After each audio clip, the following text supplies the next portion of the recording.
Le verre de vin éclata contre le sol en marbre alors qu'elle attrapait mon uniforme et le déchirait. Misérable petite serveuse, hurla-t-elle. Je vais m'arranger pour que tu ne travailles plus jamais. Mais elle n'avait aucune idée que les caméras de sécurité tournaient. Mon richissime mari observait la scène depuis son bureau à l'étage, et le sombre secret de cette femme était sur le point d'être révélé. Ce que vous allez lire va vous secouer jusqu'à la moelle. Cette histoire a plus de rebondissements que des montagnes russes, et croyez-moi, vous ne devinerez jamais la fin. Plongeons dans le vif du sujet. Je m'appelle Chloé et il y a 3 mois, je pensais avoir la vie parfaite. J'étais propriétaire de l'un des restaurants les plus réputés de Sarlat-la-Canéda, marié à Lucas Dubois, un brillant entrepreneur qui avait fait fortune dans le vin et la technologie agricole et qui soutenait mes rêves sans condition. Notre restaurant, le Chêne Doré, était le genre d'endroit où les célébrités de passage et les notables de la région dînaient, et où des contrats de plusieurs millions d'euros se négociaient autour d'un repas. Tout semblait parfait, jusqu'à ce que ces lettres anonymes commencent à arriver. La première lettre est arrivée un mardi matin. Elle avait été glissée sous la porte de mon bureau, écrite d'une écriture soignée qui me glaça le sang. Votre personnel souffre et vous vous en moquez. Certains de vos clients sont des monstres, et vous laissez faire. Si vous ne réglez pas ça, je le ferai. Au début, j'ai pensé qu'il s'agissait d'un employé mécontent ou peut-être de quelqu'un qui essayait de nous extorquer de l'argent. Mais ensuite, une deuxième lettre est arrivée, puis une troisième. Chacune plus précise et menaçante que la précédente. Les lettres décrivaient des incidents dont je n'avais aucune connaissance. Des clients qui auraient humilié nos serveurs, fait des commentaires déplacés, et même menacé de violences physiques. Mais chaque fois que j'interrogeais mes responsables à ce sujet, ils affirmaient que tout allait bien. Mon directeur des opérations, Philippe, insistait sur le fait que le nombre de plaintes de clients était au plus bas. Quelque chose clochait, et ce mystère me rendait folle. C'est alors que j'ai pris la décision qui allait tout changer. J'allais me faire passer pour une serveuse dans mon propre restaurant. Lucas pensait que je perdais la tête. Chloé, tu es la propriétaire d'un établissement qui vaut des millions d'euros. Pourquoi voudrais-tu te faire passer pour une employée, me demanda-t-il un matin au petit déjeuner. Mais je ne pouvais me défaire du sentiment que quelque chose de sinistre se tramait sous mon nez, et la seule façon de le découvrir était de le vivre moi-même. J'ai passé des semaines à préparer ma mission d'infiltration. Je me suis entraîné à porter des plateaux, j'ai mémorisé tout le menu, et j'ai même pris des cours de théâtre pour perfectionner un nouveau personnage. Je me suis créé une fausse identité avec des références et une histoire inventée. Selon ma nouvelle identité, j'étais Léa Perrin, une étudiante en difficulté à l'université de Bordeaux qui travaillait à temps partiel pour payer ses études. Je me suis teint les cheveux en châtain terne, j'ai mis des lentilles de contact colorées et je me suis habillé avec des vêtements simples et passe-partout. Même ma propre mère ne m'aurait pas reconnu. Les premiers jours en tant que serveuse furent une véritable révélation. J'ai vite compris à quel point le travail était physiquement exigeant et j'ai développé une nouvelle admiration pour mon personnel si travailleur. La plupart des clients étaient polis et raisonnables, mais il y en avait quelques-uns qui traitaient le personnel comme s'il était invisible ou, pire encore, comme leur domestique personnel. Pourtant, je n'avais encore rien vu qui puisse justifier ces lettres de menace. C'est alors que Nathalie Lemoine est entrée dans ma vie. Je n'oublierai jamais la première fois que je l'ai vue. C'était un jeudi soir, et le restaurant bourdonnait de l'effervescence habituelle du service. Nathalie est entrée, vêtue d'une magnifique robe en soie rouge qui coûtait probablement plus que le SMIC mensuel. Elle avait des cheveux blonds parfaitement coiffés, des bijoux coûteux qui captaient la lumière à chaque mouvement, et une aura d'arrogance qui la précédait comme un signal d'alarme. Elle était accompagnée de 3 autres femmes qui semblaient suspendues à ses lèvres. Dès l'instant où elle s'est assise, Nathalie a clairement fait savoir qu'elle attendait un traitement de faveur. Elle claquait des doigts pour attirer l'attention, parlait sur un ton condescendant et agissait comme si le monde tournait autour de ses caprices. Mais ce qui m'a semblé étrange, c'est l'intérêt particulier qu'elle semblait me porter. Pendant que ses amis discutaient de leurs potins habituels, Nathalie me fixait avec une intensité qui me mettait mal à l'aise. « Vous êtes nouvelle ici, n'est-ce pas, demanda-t-elle lorsque je me suis approché de leur table pour prendre la commande. Sa voix avait quelque chose d'étrange, comme si elle m'étudiait plutôt que d'engager une conversation banale. Oui, madame. J'ai commencé à travailler ici récemment, répondis-je en maintenant ma fausse identité. Où travailliez-vous avant, insista-t-elle, et je remarquai que ses amis s'étaient tus pour écouter notre conversation. Je lui ai servi mon histoire toute prête d'étudiante, mais l'expression de Nathalie suggérait qu'elle n'était pas entièrement convaincue.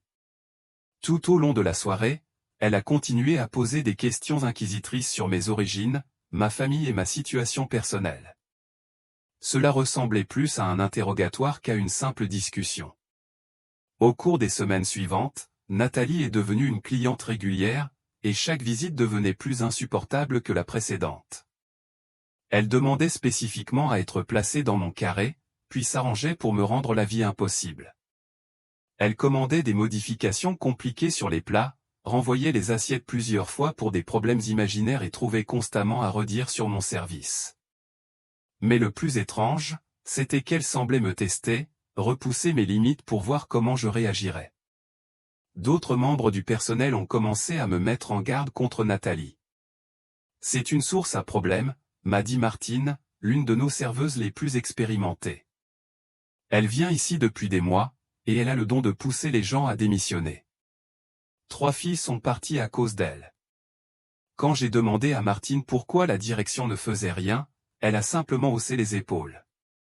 Elle dépense beaucoup d'argent ici et elle a des relations. La direction ne la touchera pas. C'était exactement le genre de comportement toxique décrit dans ces lettres anonymes. J'ai commencé à soupçonner que Nathalie pouvait être liée à la campagne de harcèlement contre mon restaurant, mais il me fallait plus de preuves, et j'étais déterminé à les obtenir. La percée a eu lieu durant ma 4e semaine d'infiltration. Je nettoyais des tables près du fond du restaurant quand j'ai surpris une conversation de Nathalie au téléphone. Elle se tenait près des toilettes pour dames et parlait à voix basse, mais sa voix portait juste assez pour que je puisse saisir des bribes de la conversation. Le plan fonctionne à la perfection, disait-elle. J'ai déjà réussi à en faire partir 3, et la nouvelle est sur le point de craquer. Une fois que j'aurai complètement détruit le moral du personnel, tout l'endroit s'effondrera. Il y eut une pause, puis elle eut un rire glacial. Crois-moi, quand j'en aurai fini avec cet endroit, ils supplieront pour vendre. Et quand ça arrivera, nous serons prêts à nous jeter dessus et à le racheter pour une bouchée de pain. Mon cœur battait la chamade en réalisant ce que j'entendais. Nathalie n'était pas seulement une cliente difficile. Elle sabotait activement mon restaurant dans le cadre d'un plan plus vaste. Mais avec qui travaillait-elle? Et pourquoi cibler mon établissement en particulier? J'ai commencé à prêter une attention plus soutenue au comportement de Nathalie et j'ai remarqué des schémas qui m'avaient échappé. Elle prenait des photos de l'intérieur du restaurant, posait des questions détaillées sur nos procédures de fonctionnement, et a même essayé de jeter un œil dans les zones réservées quand elle pensait que personne ne la regardait. Elle collectait des informations pour quelqu'un. La situation a dégénéré de façon spectaculaire la semaine suivante.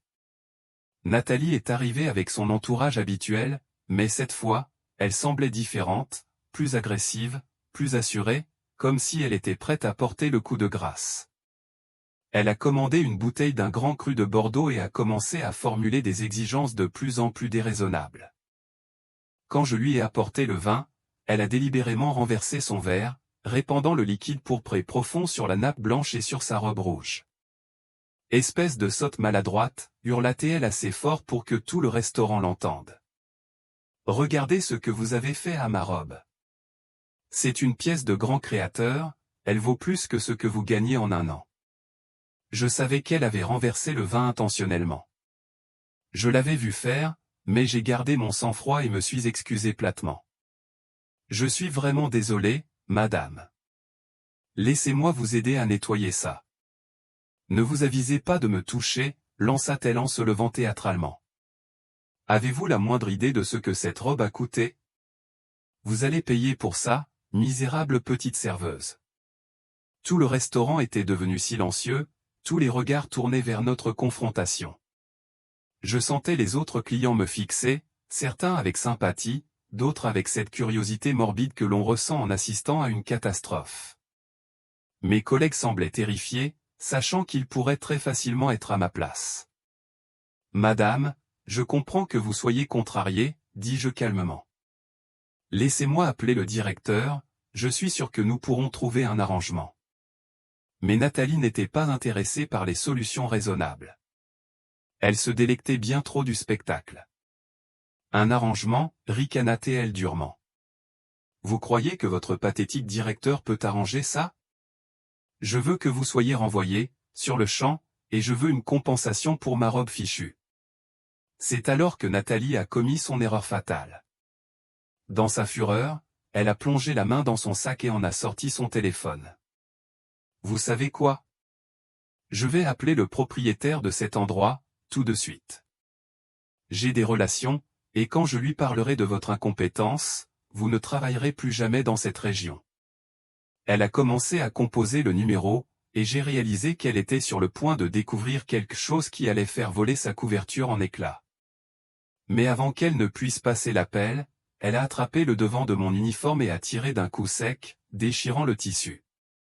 Regardez-vous, gronda-t-elle, vêtue de haillons, tout comme la moins que rien que vous êtes. L'humiliation était conçue pour me briser, pour me faire pleurer ou riposter, lui donnant ainsi plus de munitions à utiliser contre le restaurant. Mais j'avais quelque chose que Nathalie ignorait. Mon mari, Lucas, était à l'étage dans le bureau privé, observant toute la scène à travers les caméras de sécurité. Alors que Nathalie continuait son assaut verbal, j'ai remarqué une silhouette familière descendre le grand escalier. Lucas en avait assez vu, et il venait à ma rescousse. Mais Nathalie était si absorbée par sa performance qu'elle ne l'a pas vu approcher. Je vais m'assurer que tout le monde sache quel genre d'endroit c'est, disait Nathalie, embaucher du personnel incompétent, les laisser agresser les clients. Quand j'en aurai fini avec vous, ce restaurant sera terminé. Y a-t-il un problème ici? La voix de Lucas a tranché dans la tirade de Nathalie comme une lame. Nathalie s'est retournée, clairement agacée par l'interruption. Et vous, qui êtes-vous censé être? Un autre employé sans valeur? Lucas a souri calmement, mais je pouvais voir l'acier dans ses yeux. En fait, je suis Lucas Dubois, et voici ma femme, Chloé. Elle est la propriétaire de ce restaurant. Le sang quitta le visage de Nathalie alors qu'elle nous regardait, Lucas et moi, tour à tour. Votre femme? Mais, c'est juste une. La propriétaire, termina Lucas. Et d'après ce que j'ai vu sur les caméras de sécurité, vous venez de commettre une agression sur sa personne. La bouche de Nathalie s'ouvrit et se referma comme un poisson hors de l'eau. L'assurance et l'arrogance qu'elle avait affichées pendant des semaines s'effondrèrent en un instant. Il doit y avoir une erreur, balbutia-t-elle. Je ne savais pas. Je pensais qu'elle était juste. Juste quoi, demandai-je, abandonnant mon rôle et me redressant. Juste quelqu'un que vous pouviez maltraiter parce que vous la pensiez sans pouvoir? Le restaurant s'emplit de chuchotements tandis que les autres clients comprenaient ce qui se passait. Les amis de Nathalie semblaient mortifiés, n'ayant visiblement aucune idée de ses véritables intentions. Mais Nathalie elle-même était loin d'en avoir fini.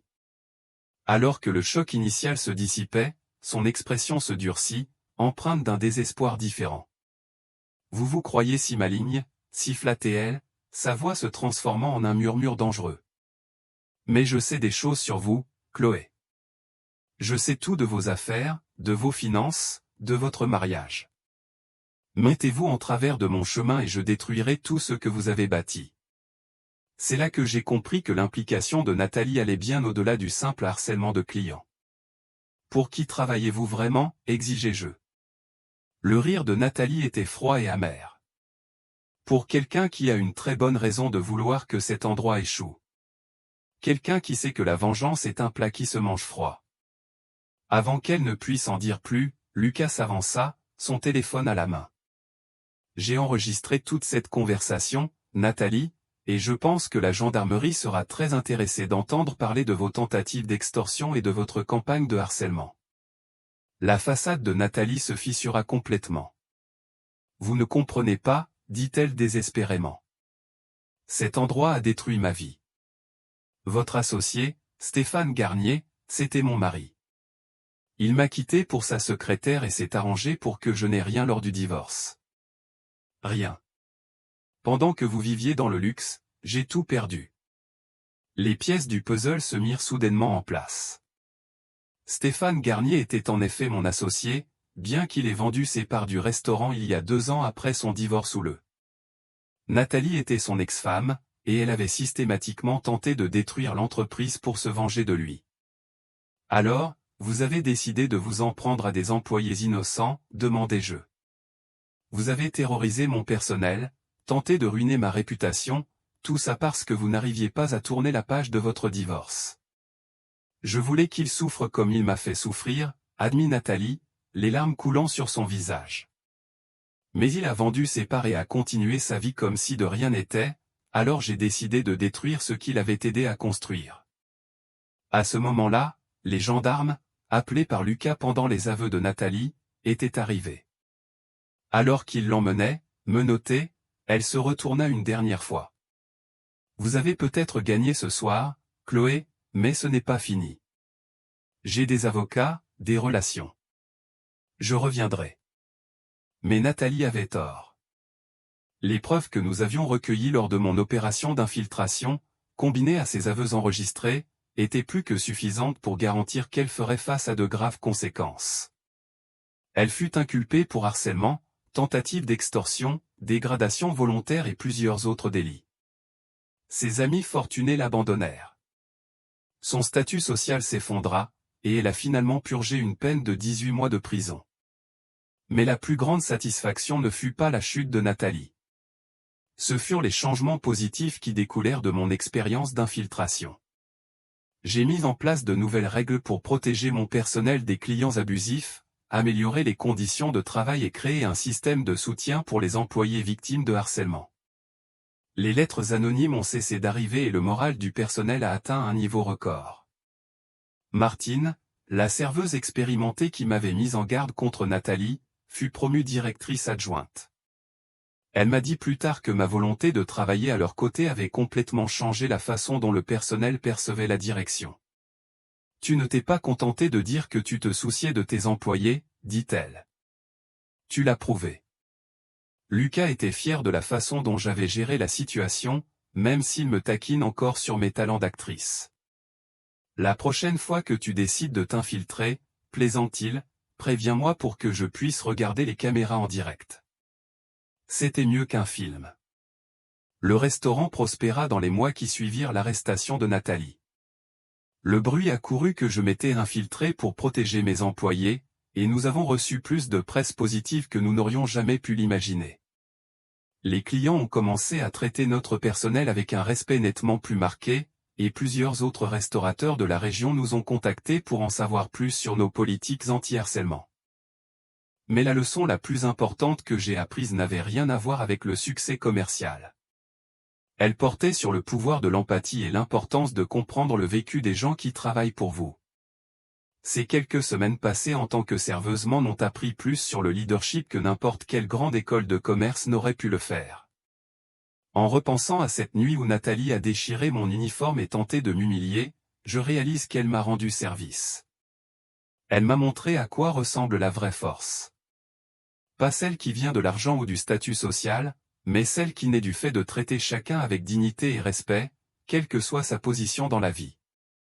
Nathalie pensait détruire une serveuse sans défense, mais elle n'a fait que révéler sa propre impuissance. Elle avait de l'argent, des relations et un statut social. Mais il lui manquait la seule chose qui compte vraiment, la droiture. Au final, le destin ne s'est pas contenté de la rattraper. Il l'a complètement anéantie. La règle d'or n'a jamais été aussi pertinente, traite les autres comme tu voudrais être traité. Car on ne sait jamais si l'anonyme avec qui l'on est cruel n'est pas en réalité quelqu'un de très important. Et même si ce n'est pas le cas, cette personne mérite tout de même votre respect, simplement parce qu'elle est humaine. Et c'est ainsi qu'une mission d'infiltration m'a enseigné la leçon la plus précieuse de toute ma carrière.